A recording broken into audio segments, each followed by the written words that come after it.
Assista agora. Jornal Cidade Livre.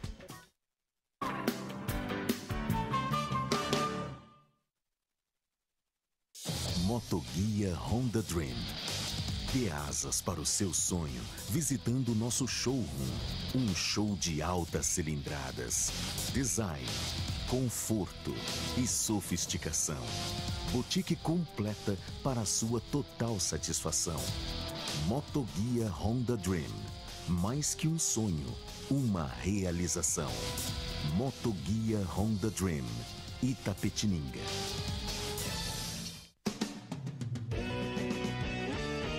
EP Despachante.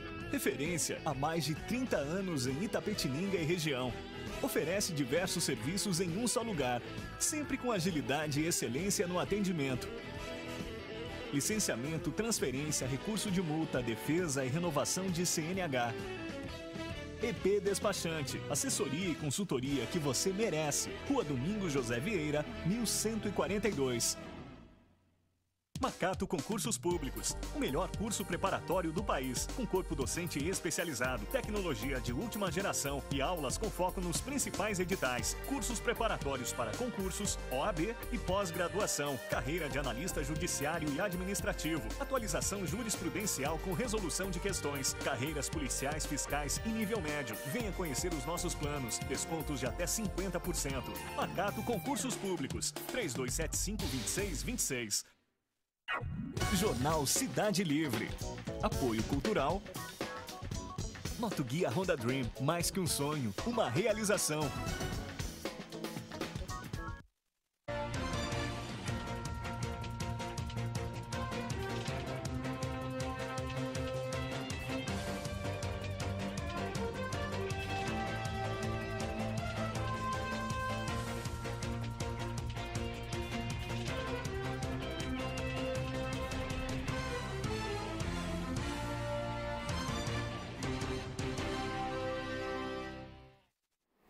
Boa noite, Itapetininga. Começa agora mais um Jornal Cidade Livre, ao vivo dos estúdios da TVI para o canal 99 da NET.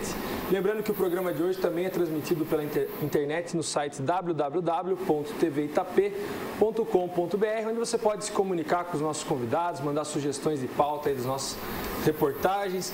Aproveitar para apresentá-los. Do meu lado direito, Geraldo César. Seja bem-vindo de novo, Geraldo. Obrigado. Mais uma vez estamos aqui. Boa noite, Itapetininga. Vamos mais uma rodada de debates. Como sempre, a TVI trazendo os assuntos polêmicos para a gente estar debatendo, repetindo, e é um prazer. Obrigado, Geraldo. Do meu lado esquerdo, lá o Bruno José. Seja bem-vindo de novo, Bruno. Boa noite, Gustavo. Boa noite a todo o pessoal que está assistindo aí a TVI hoje, né? Nesta segundona, começando a semana, né? Esperamos começar a semana aí com bons debates aqui na TVI. Obrigado, Bruno. E aqui do meu lado esquerdo, o Walter de Almeida, que é professor e biólogo. Professor, seja bem-vindo. Primeira vez aqui. Sim, primeira vez. Boa noite. Obrigado pelo convite. Espero que possa contribuir de alguma maneira. Vai contribuir muito, professor, tenho certeza. Então, mas antes disso, vamos para os nossos apoiadores culturais. Daqui a pouco a gente volta com o Jornal Cidade Livre. Até já. Jornal Cidade Livre. Apoio cultural. Motoguia Honda Dream, mais que um sonho, uma realização. Motoguia Honda Dream. Dê asas para o seu sonho visitando o nosso showroom. Um show de altas cilindradas. Design, conforto e sofisticação. Boutique completa para a sua total satisfação. Motoguia Honda Dream. Mais que um sonho, uma realização. Motoguia Honda Dream. Itapetininga.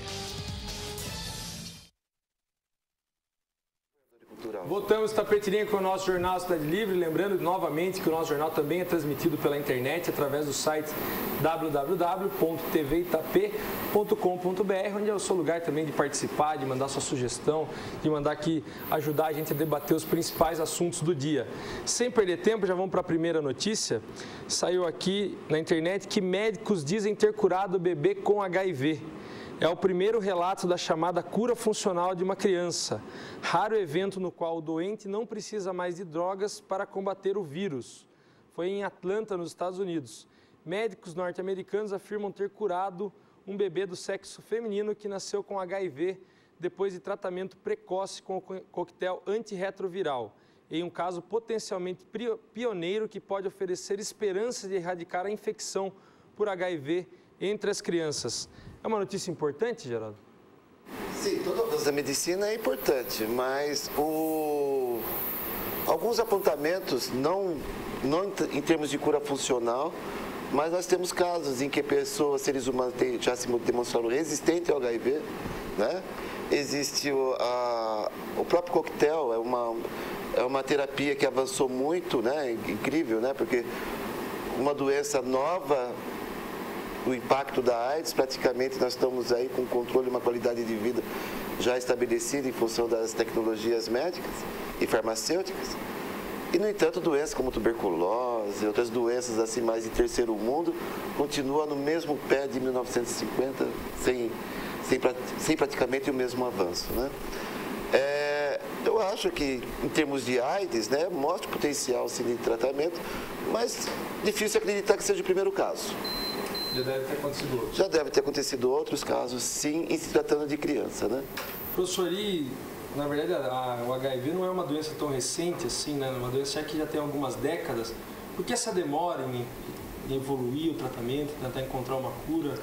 Então, eu acho que envolve muita questão financeira também, né? Eu acho que tem muita coisa por detrás aí, principalmente indústria, porque é um custo muito grande para tratar alguém que tem AIDS, né?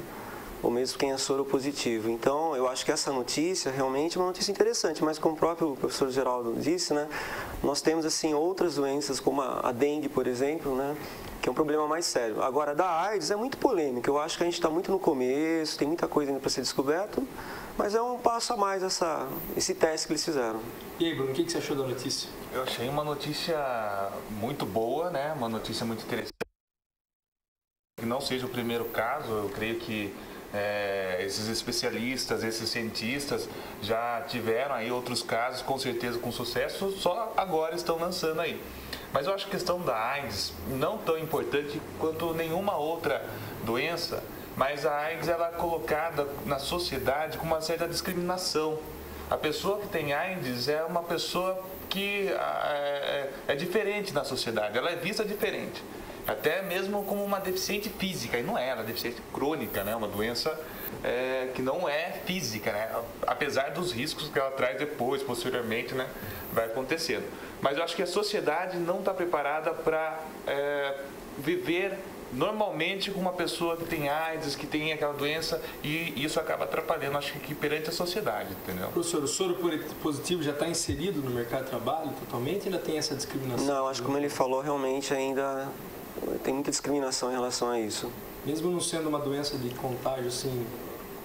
Mas acho que assim, o foco, né, as pessoas que são contaminadas, acho que o meio, então acho que isso cria uma discriminação em relação. Agora, o mais importante, acho que é a prevenção. A gente está sempre, né, conversando sobre a prevenção, porque é uma maneira de você estar diminuindo o caso da AIDS. Professor, uma falta de informação ainda é a maior? Não é falta, eu não acredito que seja falta de informação, né? Eu acho que informação sobre a prevenção, mesmo porque a prevenção é muito simples, né? Basta trocar a seringa, basta não compartilhar seringas, basta você não usar preservativo nas relações sexuais praticamente para prevenir. Portanto, eu acho que todas as informações a mídia massifica, né? Em épocas de campanhas, o Estado fortalece essas campanhas. E praticamente todo mundo sabe o que precisa fazer, né? Hoje é simplesmente por descuido. E é incrível como a AIDS avança na faixa etária justamente de uma população vulnerável, que é a adolescência, né? Agora, sobre a criminalização do soro positivo ou do AIDS ético, é muito interessante porque a doença foi estigmatizada em cima de grupo de risco, né? Então, o grupo de risco tinha um determinado tipo de comportamentos favoráveis à aquisição a adquirir a AIDS. No entanto, hoje não tem mais grupo de risco. Essa história de grupo de risco, porque é homossexual, ou porque usa droga injetável, ou porque é promíscuo, hoje isso não tem mais, né? Porque ela já se tornou difundida em todas as classes sociais, em todos os sexos, né?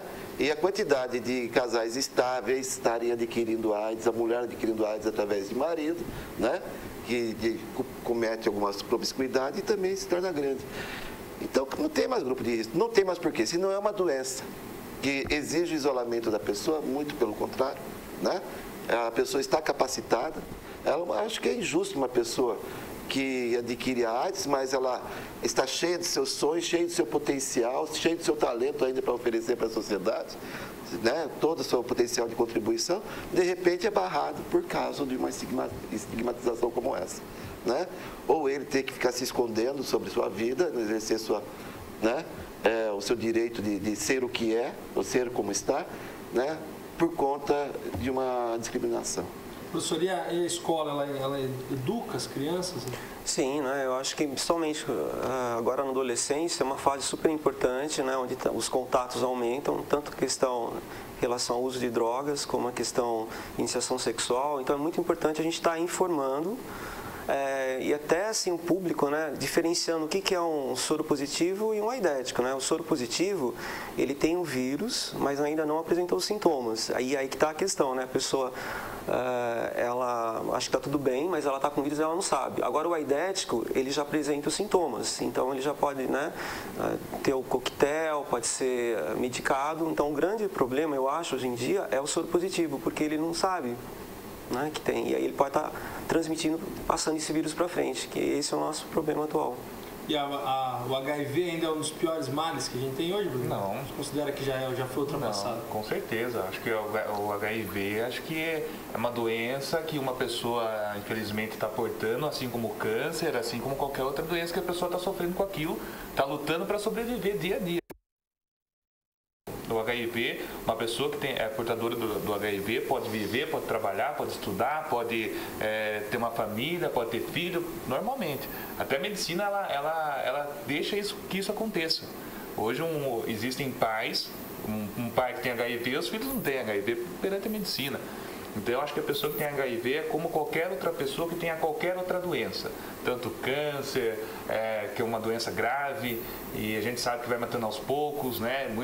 Muita gente já saiu desse problema, mas muita gente, infelizmente, já perdeu parentes ou amigos devido ao câncer, e é a mesma coisa do HIV. Então, eu acho que o HIV já se superou muito e vai se superar ainda mais perante essa notícia que tivemos hoje. Maravilha, vamos mudar de assunto. Então, falar aqui que o preço da terra agrícola subiu 227% em 10 anos, quase o dobro da inflação. Comprar áreas rurais foi o investimento mais rentável do que aplicações em dólar, renda fixa, ações e ouro no período entre 2008 e 2012. Puxado pelo aumento das cotações da dobradinha soja-milho no mercado internacional, o preço médio de um hectare de terra destinado ao agronegócio mais que triplicou em 10 anos no Brasil, superando de longe a inflação. Além disso, em 5 anos, entre 2008 e 2012, a terra se valorizou num ritmo mais acelerado que o dólar, aplicações em rendas fixas, ações e até mesmo o ouro, o queridinho dos investidores em período de crise. Uma pesquisa sobre o mercado de terras feita pela consultoria Informa Economics, FNP, mostra que entre o primeiro bimestre de 2003 e o último bimestre de 2012, o preço médio da terra no Brasil aumentou 227%. A cotação média do hectare, que engloba áreas para agricultura, pecuária e reflorestamento, saltou de R$ 2.280 para R$ 7.470.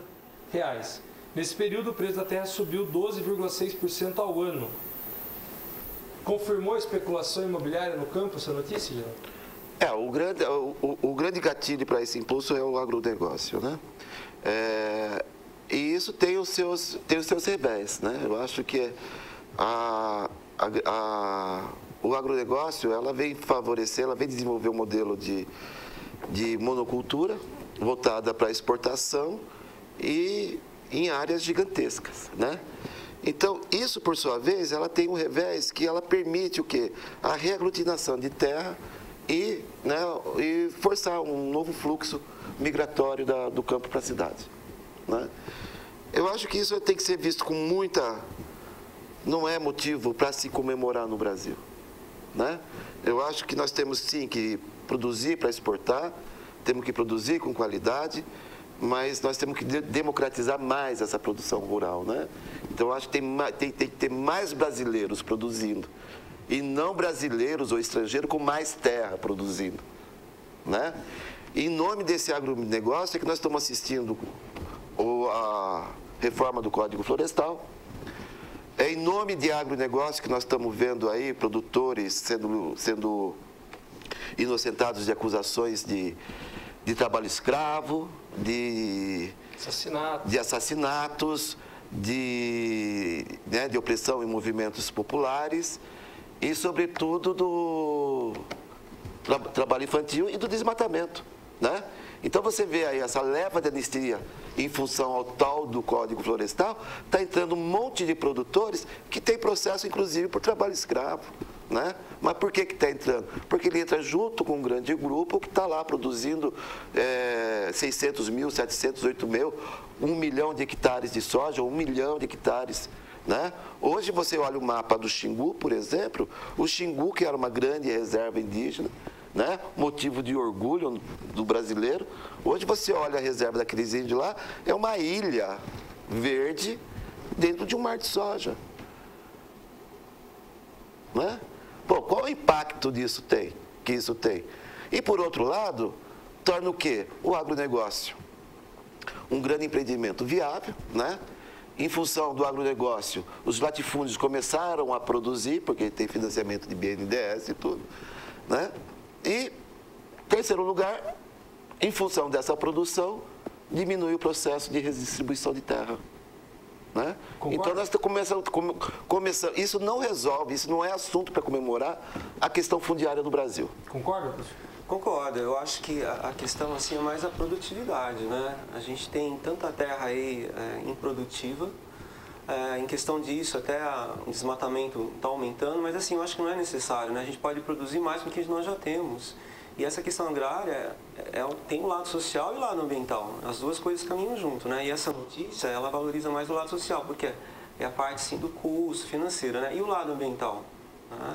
Com toda essa área desmatada, a gente precisa o quê? Tirar menos desmatamento e aproveitar mais essas áreas. Porque tem tanta gente passando fome, e a gente sabe, por exemplo, em Itapetininga, 10% da área, 90% já foi desmatado. A gente tem 10% somente de área, e desses 10%, praticamente 5% é área reflorestada. Então, assim, em questão ambiental, nós temos pouca coisa, né? Bruno, na verdade aqui está falando que aumentou o preço da terra. Você é a favor da reforma agrária no Brasil e de você destinar áreas de grande produção, grande latifúndio, de grandes propriedades para o movimento sem terra? Olha, é uma questão assim, muito... que tem que ir a fundo, muito a fundo essa questão, porque existem os dois lados, né? Existe o lado do movimento, né, do sem terra, e também o lado daquele produtor que comprou a terra com suor, começou pequenininho, cresceu, criou sua grande empresa, comprou muitas terras, né? Eu acho que a questão da notícia em si, eu acho que eu tenho muito mais a aprender do que a questioná-la. Eu acho que, pelo que eu ouvi aqui, eu creio que a gente tem que valorizar mais mesmo a mão de obra na agricultura. Eu acho que a agricultura é a bola da vez, não agora, já há bom tempo já é a bola da vez, tanto no mercado imobiliário quanto na mão de obra, quanto na questão financeira. E eu acho que é preciso ter cuidado quando se fala em agricultura no Brasil. Mas a reforma agrária? Tá bom do jeito que está ou tem que mudar? Não, acho que tem que mudar. Acho que precisa mudar muita coisa. Mas eu acho que é um assunto muito crítico. Tem que ir muito a fundo para saber. Realmente, é a mesma coisa a gente falar do governo, né? Tem muita coisa errada. Mas falar é fácil, mas estar lá e governar é outra história. E aí, Geraldo? Você é a favor da reforma agrária? Lógico, né? Que eu estou falando. Eu acho que nós temos que garantir produção, sim, mas mais democratizada. Mais gente plantando, né? Nós temos tecnologia para garantir o aumento de produtividade sem ter que desmatar, né? Preservando o meio ambiente, né?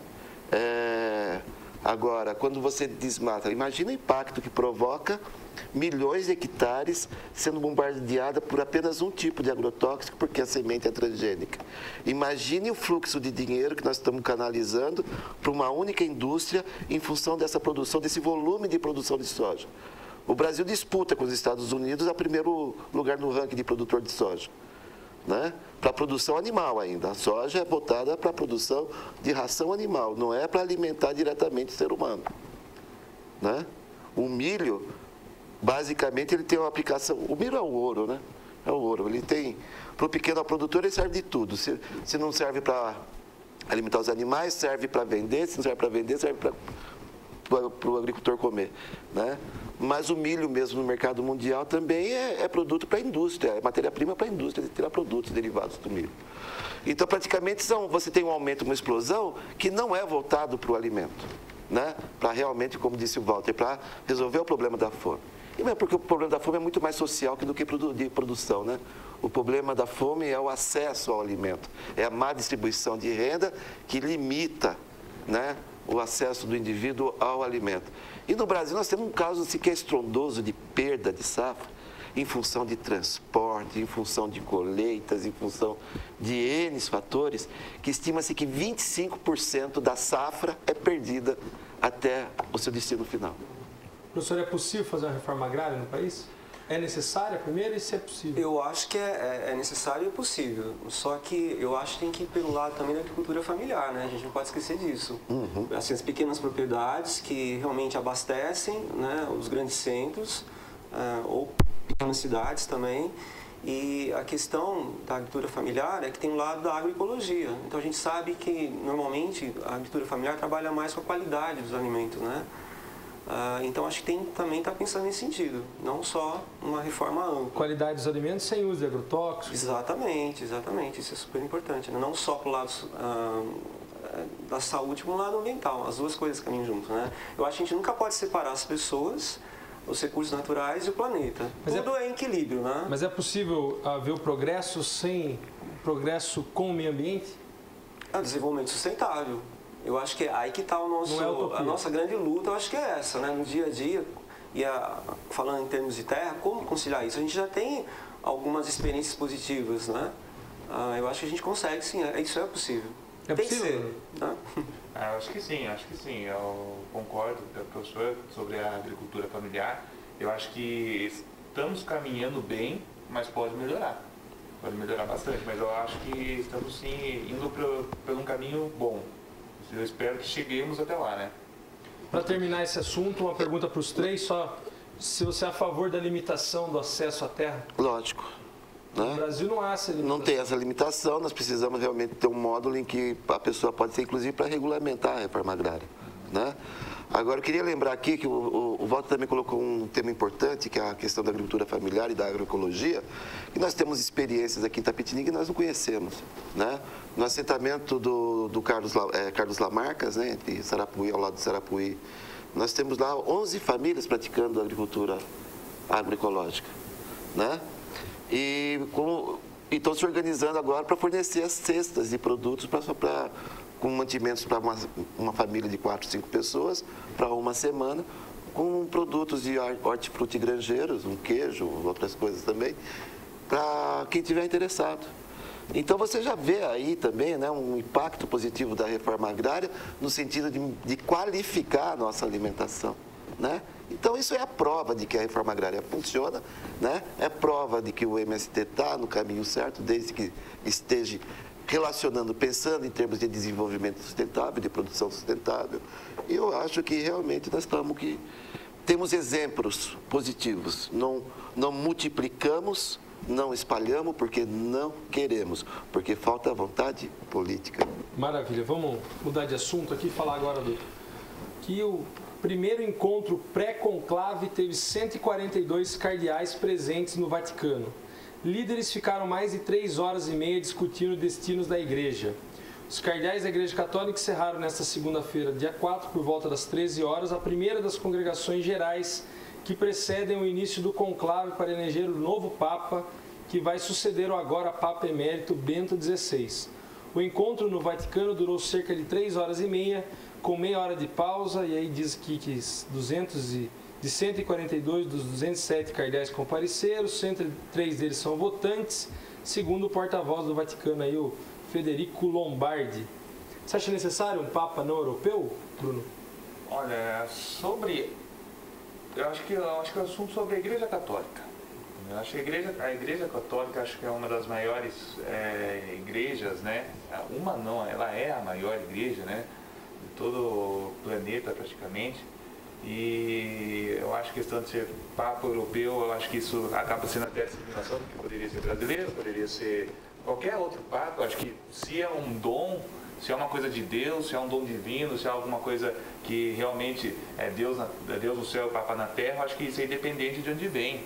Não precisa ser exatamente europeu, ou ser europeu. Acho que se é um dom, se é de Deus, pode ser de qualquer lugar. Pode sair um rapazinho que era do Nordeste, virou padre, alcançou aí, virou bispo, depois, e assim vai, né? E acaba virando papa. Eu acho que a Igreja Católica, ela movimenta muito dinheiro, e queira ou não, né?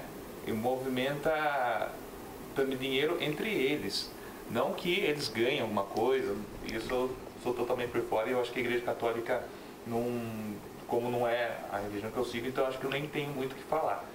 Mas eu creio assim, sobre a pergunta que você me fez, eu acho que a resposta seria essa. Acho que independente de onde for, se é um dom de Deus, pode ser até da Mauritânia, não tem importância, entendeu? Se é realmente um dom de Deus.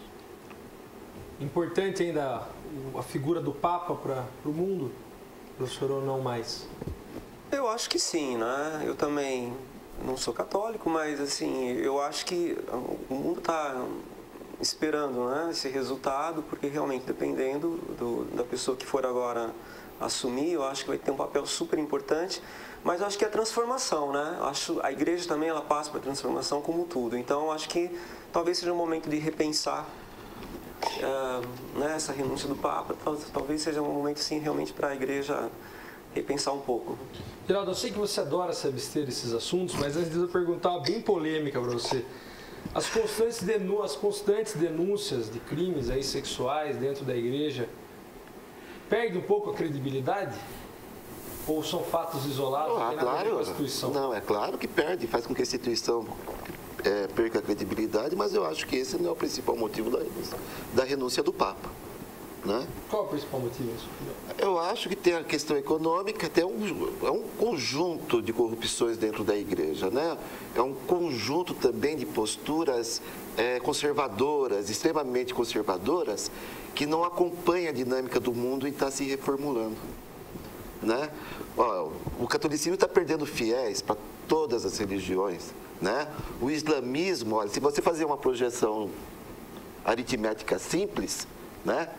Imaginando que cada casal islâmico no mundo vai ter um filho islâmico, né? Em coisa de 30 anos, a religião predominante vai ser islâmica. Né? Não dá uma guerra por causa do santa ritmo. Oi? Não, nós já vivemos Guerra Santa desde que a religião foi inventada. Né? Para mim, Guerra Santa existe desde o momento em que o povo se dividiu para adorar o ser abstrato, Deus A, Deus B, Deus C. Acho que a partir daí já houve um motivo de confrontos para criar Guerra Santa. Agora, eu adoraria, sabe quem que fosse Papa? Leonardo Boff. Não pode mais. Não pode, ele foi expulso, foi excomungado, né? Pode mais. Dom Pedro Casaldáliga já tem mais de 80 anos. Não vai dar. Também não vai dar, né? Estou falando do... Frei Beto também já... É de outra ordem. É de outra ordem, né?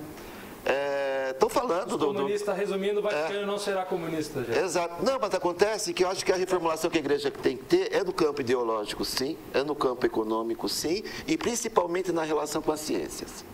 Né? O Einstein já falava, uma religião sem ciência não tem cabeça e a ciência sem religião não tem pernas. Tá certo? Porque se não tem cabeça, por quê? Porque sem a cabeça você não questiona, e se você não questiona, você não vai procurar os mistérios científicos que existem na natureza. E daí você não desenvolve a tecnologia. Se você não desenvolve a tecnologia, nós não teríamos a sociedade no modelo que é hoje, se não fosse a capacidade de questionar.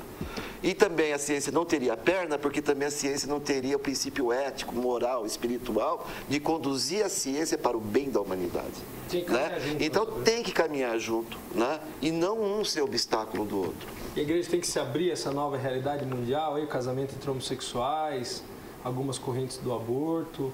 Eu acho que o dogma dela é dela e... eu acho que são temas polêmicos que geram discussões, então eu acho que é um tema amplo, não é só questão religiosa, né? Aí envolve a ética, né? Quando entra a ética, envolve, acho que assim, várias pessoas para discutir. Então é um assunto polêmico. Eu acho que tem que estar aberta a discussões. Agora, se é viável ou não é, eu acho que cabe muito assim a questão mais específica dentro de cada igreja, né? Mas eu acho que tem que ter uma discussão. Eu falo assim em termos de escola, né? Quando a gente entra, por exemplo, na parte de evolução, a gente discute a religião, a igreja aceita ou é ciência. Na verdade, hoje em dia, como o professor Geraldo falou, caminha junto, né? Não tem mais aquele lance só a igreja é certo, só a ciência. Não, eu acho que dá para conciliar as duas coisas. É questão mesmo assim de ponderar um pouco e às vezes ceder algumas coisas também, né? Acho que não pode ser muito radical, acho que não dá para radicalizar as coisas. Concorda, Bruno? Por exemplo, a igreja antes era contra o uso da camisinha, acho que até hoje é contra. Não sei. Contra o uso da camisinha. Mas ela acho que a igreja seria contra o uso da camisinha pelos seus fatos, né, de ser uma conservadora, né? Mas acho que não, concordo que tem que acompanhar a ciência, exceto alguns casos, né, que nós já discutimos várias vezes, que é caso do aborto, casamento homossexual, que, né, acho que tem que ser bem pensado, e eu sou até a favor da igreja a questão do aborto, né? Então, eu acho assim, que a igreja católica ela é muito predominante. Você fez uma pergunta ao professor sobre a importância do Papa, né, se realmente precisa um Papa. Hoje, eu acho que, infelizmente, a igreja precisa do Papa. Porque, infelizmente, precisa de uma pessoa lá em cima para que nós possamos olhar e ser exemplos. Sendo que na Bíblia, esse exemplo era Jesus Cristo, né? Se a gente for entrar na questão bíblica e tal. Então, infelizmente, temos que ter um Papa. Infelizmente, a igreja está virando partido eleitoral, porque vai ter, né? Tem que ser um Papa de tal jeito, tem que ser um Papa de tal lugar e tal. Infelizmente, isso também gira em torno financeiro. Você vai para Aparecida do Norte hoje, você encontra a medalhinha do Bento XVI, até tudo em preto e branco, colorido, em cor sépia, tudo quanto é jeito, então acaba virando comércio. Então, acho que a Igreja Católica, sendo uma igreja predominante, eu não sei se é predominante ainda, como... Ainda é, né? Sendo uma igreja predominante... Ocidental, né? No Ocidente. Predominante. Eu acho que ela deveria, sim, rever seus conceitos, mas não só na questão do Papa, e só da igreja inteira. Ela perde seus fiéis, ela, infelizmente, ela só ganha os descendentes dos seus fiéis, e ainda com o tempo acaba se perdendo. A gente não tem essas estatísticas em números, mas isso que a gente acaba vendo no convívio com outras pessoas, com outras conversas. Então, eu acho que a Igreja Católica é uma igreja muito boa, não estou criticando a Igreja Católica de maneira alguma, pelo contrário, a igreja que prega o bem é sempre uma igreja. Eu acho que se não pegasse o bem, acho que daí seria um fato lamentável de verdade, né? Mas eu acho que só poderia mudar algumas coisas da Igreja Católica. Maravilha. Vamos para os nossos apoiadores culturais, daqui a pouco a gente volta com a segunda parte do Jornal Cidade Livre. Até já.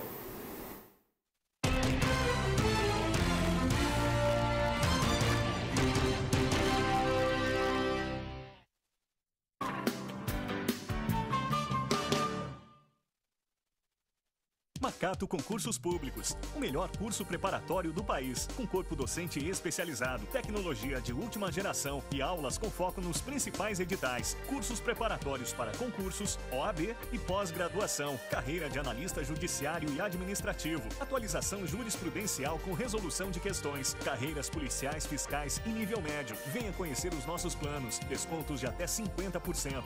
Macato Concursos Públicos, 3275-2626. Motoguia Honda Dream. Dê asas para o seu sonho visitando o nosso showroom. Um show de altas cilindradas, design, conforto e sofisticação. Boutique completa para a sua total satisfação. Motoguia Honda Dream. Mais que um sonho, uma realização. Motoguia Honda Dream. Itapetininga. Oi, Fofi! Todas as terças e sextas e domingo, programa Pratos e Papos com Neta Bueno aqui na TVI. Estaremos juntas, eu, você e eu. Aguardo você, Fofi! Você está assistindo Jornal Cidade Livre. EP Despachante, referência há mais de 30 anos em Itapetininga e região. Oferece diversos serviços em um só lugar, sempre com agilidade e excelência no atendimento. Licenciamento, transferência, recurso de multa, defesa e renovação de CNH. EP Despachante, assessoria e consultoria que você merece. Rua Domingos José Vieira, 1142.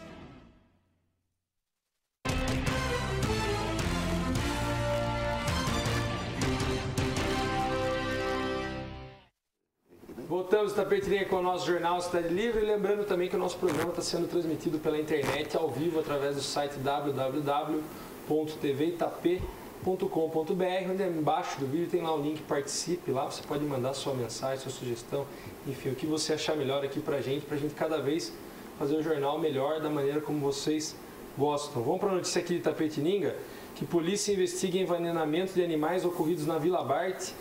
Cavalo é sacrificado após ser esfaqueado em Tapetininga e os cachorros são soltos na UIPA. Na verdade, são várias notícias aqui numa só.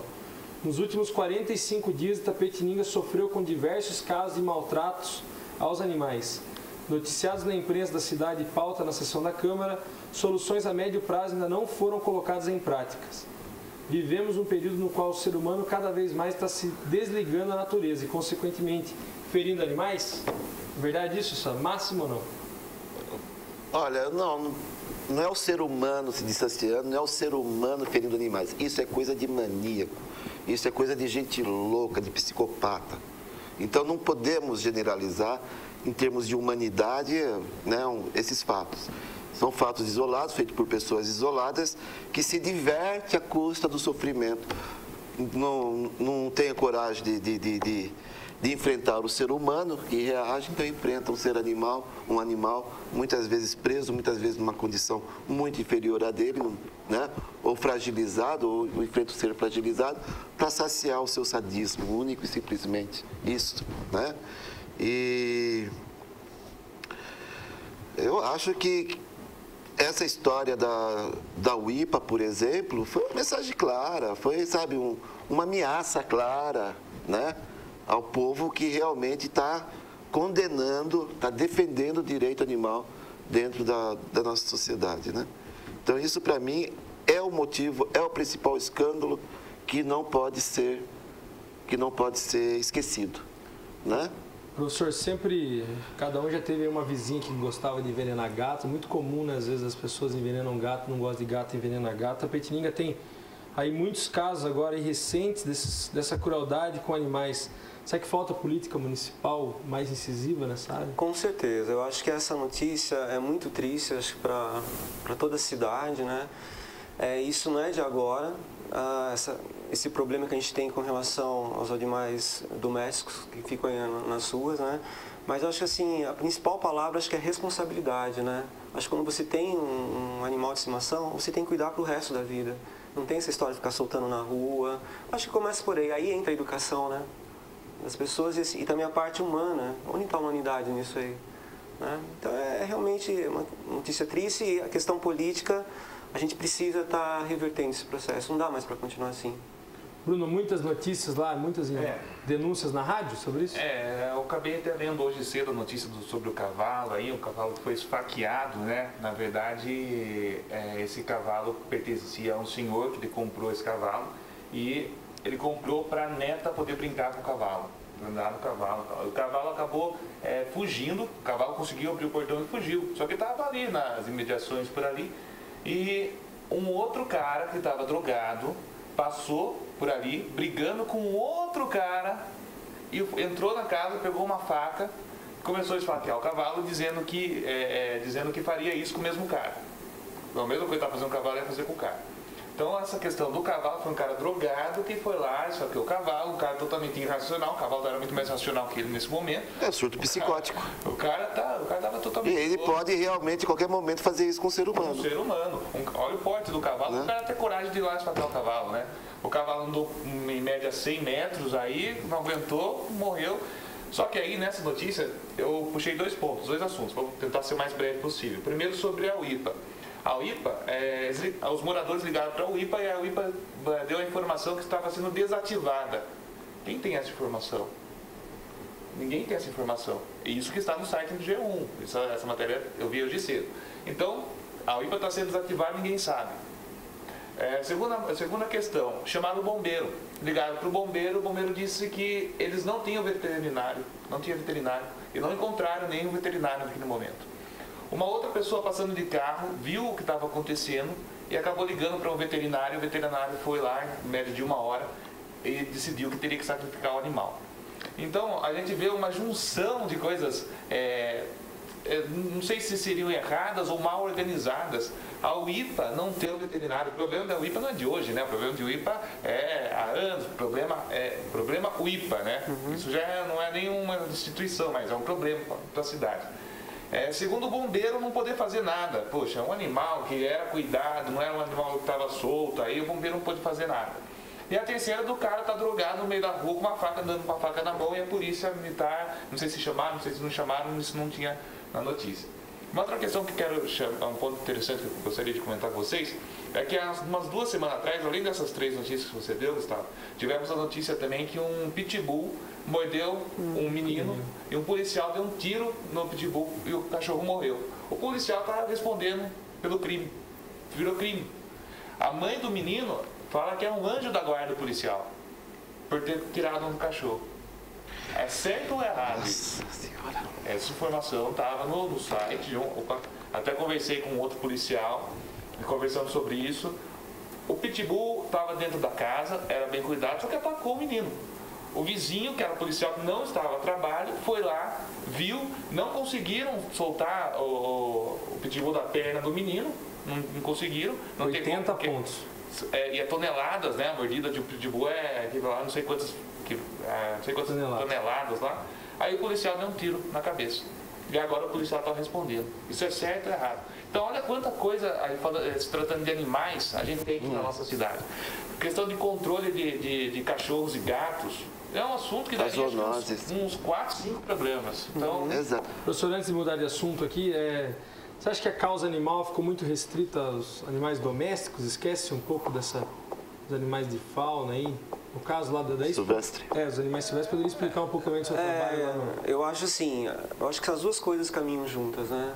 Então esse desrespeito que as pessoas têm com os animais domésticos também tem também dos animais silvestres. Então a gente vê muitos casos assim, por exemplo, um animal que sai da mata vem para a cidade porque está faltando comida e espaço. E aí o que acontece?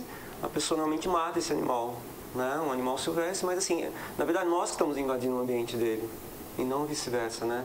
Então ainda falta muito essa questão de sensibilização ambiental e humanização. Acho que isso é muito importante, né? A gente é um ser humano. O animal, ele não tem como se comunicar, falar, pedir ajuda. E é aí que está, né? Nós temos que fazer isso. Com relação a essas notícias que você deu, No projeto lá que o professor tem, os animais, como que ficam lá, os animais de fauna? Então, é protegido, né? Nós temos lá um parque ecológico e existe uma mata, então os animais são protegidos, né? Ninguém mexe com eles lá? Não. Maravilha. Eu só queria fazer um complemento ao Bruno José. Parabéns pela sua observação em relação à cadeia de evento, né, cujo um dos motivos foi a morte do cavalo. Mas isso que você falou está relacionado na questão da tragédia, do risco a uma tragédia. Nenhum risco, nenhuma tragédia é provocada pela negligência de um fator. Geralmente é uma cadeia de fatores negligenciados, né, que vai levar a uma tragédia. Né? Começa lá atrás. Começa lá atrás. Exato. Então, eu acho que foi muito bem colocada essa tua visão, parabéns por isso. E fica claro, né, que a única maneira realmente de prevenir e chegar a isso, o que é? É o estabelecimento de políticas públicas adequadas, do seu gerenciamento, né, do seu acompanhamento, né, visando realmente uma integração dos fatores, dos elementos sociais, ambientais, ético, moral, dentro de uma sociedade. Maravilha. Né? Agora a gente vai para uma matéria falar um pouco sobre o livro aqui sobre a Biblioteca Municipal de Itapetininga. Acompanha. Houve um tempo no qual as bibliotecas eram o principal ponto de informação para as pessoas que buscavam o saber. Mas hoje, com o advento da internet e sites de pesquisas como o Google e a Wikipédia, cada vez mais as pessoas deixam de procurá-la e passam a apenas utilizar a rede mundial de computadores para realizar trabalhos de escola, universidades ou simplesmente ler. Em Itapetininga, por exemplo, a Biblioteca Municipal Júlio Prestes de Albuquerque oferece uma gama de oportunidades de conhecimento através de seu acervo de livros, periódicos e jornais, e também outras atividades culturais que transformam o local em não apenas um espaço para guardar livros. Atividades como o programa Acessa São Paulo, que possibilita as pessoas a utilizarem a internet de forma gratuita, a internet sem fio para quem vai com notebook fazer pesquisas, e o Cineclube, que apresenta diversos filmes, são alguns atrativos do lugar. Que tal conhecer um pouco da Biblioteca Municipal? Então, a Biblioteca Municipal Dr. Júlio Prestes de Albuquerque tem diversas atividades, principalmente no que se refere ao empréstimo domiciliar, que é a possibilidade do cidadão vir até aqui, fazer um cadastro e poder levar para casa o número de 3 livros. Outro trabalho assim outra possibilidade muito interessante que a Biblioteca Dr. Júlio Prestes proporciona é a reserva de livros por telefone. Então o que acontece? As escolas, por bimestre, sempre estão recomendando a leitura de alguns títulos. Então, quando o aluno já sabe qual vai ser o título para ser feita uma leitura, ele pode ligar com antecedência, feita a reserva, ele vem até aqui, retira e depois leva para casa. O acervo da nossa biblioteca está com 19.910 livros. É um acervo razoável e a gente vai ter de tudo um pouco nesse acervo. A gente vai ter acervo na área de literatura, poesia, contos, crônicas, as narrativas, os romances. Nós teremos também o acervo na obra infanto-juvenil, que a gente também vai ter a mesma variedade de poesia, de contos, de crônicas, as narrativas. Vamos ter obras de ficção, de não ficção. A gente também tem um pouco do que a gente chama das obras de referência. O que seriam estas obras de referência? Essas obras de referência são os dicionários, as enciclopédias que são utilizadas pelas pessoas que vêm para fazer uma pesquisa, tem alguma dúvida, então solicita. No dia 14 de março, a gente vai estar agora com o projeto do Cineclube aqui na Biblioteca Municipal Dr. Júlio Prestes de Albuquerque, que a gente vai estar com o Alto da Compadecida. É responsabilidade todo esse projeto do seu Ângelo Riquetti, e será toda segunda quinta-feira do mês. Então, dia 14 de março, quinta-feira, às 19h30, nós teremos a apresentação do cinema O Alto da Compadecida. Ao final, é feita uma roda, um debate, uma discussão, e ainda é feito o sorteio de um livro para os presentes que participarem do debate. Além disso, a gente tem muitas boas intenções de estar fazendo um projeto em parceria com as escolas, de estar levando histórias, parceria com a promoção social, de estar trazendo jovens também para cá para ouvirem histórias e finalizando, registrando essa experiência, as sensações desse momento. A gente vai estar logo colocando o calendário para as tardes de sábado, que são as tardes de histórias aqui na biblioteca, que o ano passado nós fizemos 2 experiências, foi muito bem aceita pela comunidade, então a gente quer logo já estar colocando a mão na massa para deixar a biblioteca um espaço vivo. O primeiro passo para formar um leitor é ter contato com o material. Mas se esse contato com o livro, ele vier junto com o colo, vier junto com o afeto, com o chamego, daí o vínculo fica de fato. Porque eu vou guardar aqui na minha memória afetiva, além desse contato, dessa experiência maravilhosa, eu vou guardar o tempo que meu pai ficou comigo, ou que minha mãe ficou comigo, que minha avó, que meu avô, que meu tio, que alguém parou tudo o que estava fazendo para ler para mim. Eu fui importante naquela hora. E por isso aquela leitura também me é importante. E a partir desse momento, que pode ser coisa de 5, 10 minutos, o bichinho pega e aí eu vou gostar de ler. Sendo leitor, logo vou fazer a diferença no meio que vivo.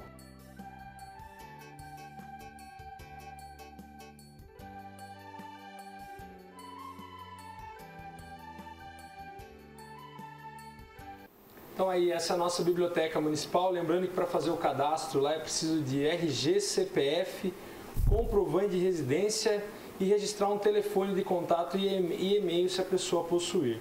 Funciona no dia 23 de março, será a primeira tarde de histórias da biblioteca do ano, sábado às 15 horas. Então quem quiser comparecer, só ir na biblioteca municipal. Qual a importância do livro na vida de uma pessoa, Geraldo? A leitura, o hábito da leitura.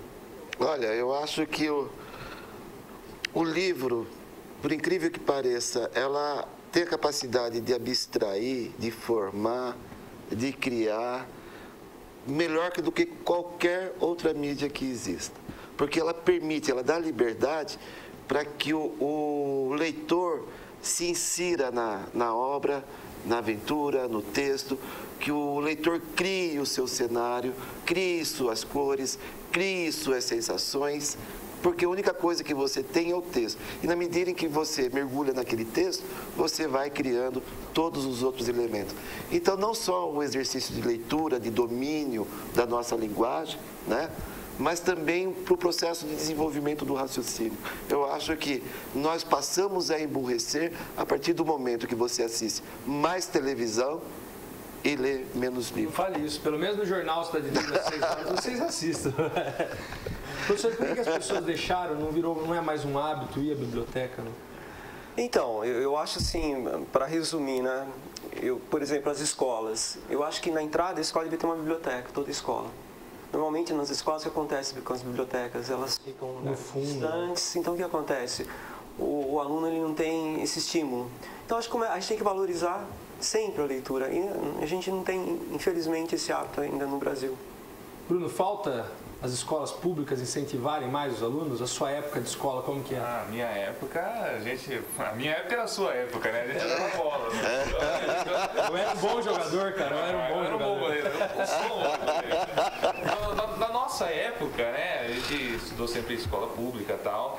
Tinha a biblioteca da escola, né? Não lembro. Olha só que beleza. Eu não lembro. Que exemplo que estamos dando Você aqui. não lembra? Você lembra? Lembro. Tinha. Ah, então. Tinha biblioteca. Você não podia alugar o livro, mas tinha. Eu não lembro mesmo. Não podia. No Aderbal, né? É, isso. Então, mas eu concordo muito com o professor a questão de estar incentivando mais os alunos a usarem a biblioteca. Mas o que acontece? Um aluno novo, vamos colocar de 12 anos, vai lá na biblioteca, pega um livro, fedendo, empoeirado, ele perde até a vontade, ele vai lá no Google, coloca o assunto que ele quer, ele acha na hora no Google. Então, talvez as bibliotecas estão mudando o valor. Você acha no Google o mesmo conteúdo que você acharia até muito mais atualizado do que você acharia na biblioteca. Lógico que é diferente de histórias, né? Você vai pegar um livro de história, algum conto que você vai ter, né? Que tem Shakespeare, por exemplo. Se você pegar um livro do Shakespeare e vai ler, é diferente você procurar no Google. Mas eu acho que precisa ter o incentivo, mas também precisa ter essa atualização. Eu acho que as bibliotecas são muito antigas. Tem que ser mais atrativo. Tem que ser muito mais atrativo, entendeu? Professor, e com esse acesso da internet, aí, esse mundo virtual que a gente vive, os trabalhos dos alunos pioraram ou melhoraram? Pioraram. Eu acho que a tecnologia tem que ser a nosso favor, mas ainda acho que nós estamos ainda engatinhando em relação a isso. Acho que tem que orientar mais. Quando pesquisava no livro... Com certeza. Assim, agora o copiar, colar, né? E não é por aí, né? Eu acho que a gente tem realmente que estar orientando. Só queria dar uma ideia, uma das escolas que eu trabalho, em Sorocaba, na sala dos professores, a biblioteca de lá, ela deixou assim, alguns livros para os professores estarem pegando para estar lendo em casa. Eu achei muito legal essa ideia. Eu mesmo estou lendo 2. Então, assim, não tem tempo, você pode ficar quanto tempo você quiser com o livro. E olha que atitude simples, né? O pessoal pegou o livro da biblioteca, deixou na sala dos professores e aí está estimulando os próprios professores a estar fazendo uma leitura, que é uma coisa super simples, né? Geraldo, piorou ou melhorou os trabalhos dos alunos? No caso da escola, fazem, né? No caso da escola pública, eu acho que os alunos começaram a fazer mais trabalho a partir da internet. Primeiro foi essa busca, porque entre a internet e os anos 80, nós tivemos assim um buraco no processo educativo, um desmonte da escola pública. E esse desmonte passou, inclusive, pelas bibliotecas, laboratório e tudo mais, em que o aluno ficou distante do livro. O livro, na escola pública, ele passou a ser demonizado como um método de ensino, né? Ele passou a ser demonizado como por má interpretação de quem é responsável pelo desenvolvimento da educação. Não é pelos professores, não é pelo dirigente. Não, isso vem da Secretaria de Educação do Estado de São Paulo, que quiseram implantar um sistema construtivista, sem dar a formação básica para o professor, sem dar a formação em serviço para o professor sobre construtivismo, e condenaram, simplesmente começaram a condenar o livro didático, porque o aluno deveria construir o conhecimento dele. E não foi só o livro didático que foi demonizado. Quando você tira o livro didático e não oferece nada para o aluno pesquisar, só fica quem? Você, o professor, né? Com a internet, e a popularização da internet, então você obtém. Eu peço o trabalho pela internet e aí eu não exijo as normas da BNT, é lógico. Mas eu exijo todo um esquema de apresentação, inclusive com bibliografia, né? Então eu chego até verificar, sortear os bons trabalhos, eu chego a sortear e verificar o site citado pelo aluno, onde foi que ele adquiriu aquela informação. É uma grande ferramenta. A internet, sem dúvida, é uma grande ferramenta para trabalhos escolares. Mas, na minha opinião, nada ainda substitui o papel. Existem projetos em cidades grandes como São Paulo, por exemplo, existem pontos que você, igual o professor disse, que é feito na diretoria, na sala dos professores. Uhum. Em São Paulo, em algumas esquinas de São Paulo, tem os livros, assim, você pega o livro, leva para casa, depois você lê e devolve. Em Campinas, não, em Sorocaba tem isso também, no shopping Santa Rosália também tem um ponto lá que você pega, vê o livro que te atrai, você leva para sua casa, fica o tempo que você quiser e depois você devolve. Nos metrôs também tem aquele pague quanto você acha que vale, né? Você pode pagar o livro R$1, o livro e levar Castro Alves, enfim. Importante ter isso numa cidade pequena ou numa cidade média. Essa ideia é simples, né? Ideia simples que tem resultado. Isso aí, Bruno. Tapetininga precisa disso, tem que desenvolver a leitura. Com certeza. Maravilha. Então esse é o nosso Jornal Cidade Livre. Gostaria de agradecer, Geraldo. Volte sempre aqui, sempre bem-vindo. Obrigado, Gustavo. Se eu sou sinto assim, não vai dar boa noite para mim? Ah, desculpa. Boa noite, Itapetininga. Foi um prazer estar aqui mais uma vez. Obrigado, Gustavo. Prazer em revê-lo, Walter. Bruno, foi um prazer conhecer você. E hoje realmente foi um programa muito agradável, foi uma tarde muito boa estar aqui participando com vocês. Achei estranho, porque o Geraldo não gosta muito de falar, já foi sucinto para dar boa noite. Estava aqui alguma coisa errada. Cansado da viagem. Walter, seja bem-vindo. Obrigado. Acho que é um prazer estar aqui, né, compartilhando assim, uma troca, um bate-papo, acho que isso é muito importante, né, e estar divulgando mais a cultura para a nossa cidade. Obrigado mesmo, professor Brunão, volte sempre. Obrigado, hoje não Gustavo. Deixei você na fogueira, mas espere da próxima vez que você vai ver. Com certeza vou adorar. Isso.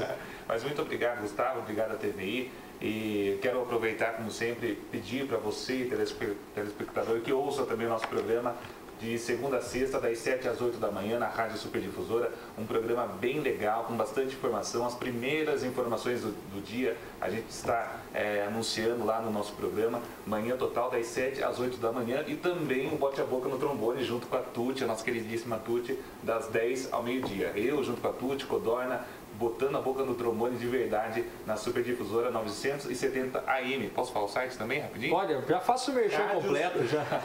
radiosuperdifusora.com.br. Obrigado, Bruno. Volte sempre. O Bruno deu a informação da UIPA, lá de uma possível... Na verdade, é uma informação que está no site G1, no site da TV Tem, e que dizendo que a ligação da pessoa... Não, a pessoa ligou na UIPA e a UIPA informou que está sendo desativada e não poderia atender essa ocorrência do cavalo que foi esfaqueado. Maravilha. Então a gente vai a fundo saber dessa notícia aí com a Prefeitura Municipal, pedir que a Prefeitura se manifeste sobre isso. Nos próximos programas a gente vai ter já uma resposta. Queria agradecer de novo ao Geraldo, ao Walter, ao Bruno. Sejam sempre bem-vindos ao Jornal Cidade Livre. É isso, fiquem com Deus e amanhã tem mais.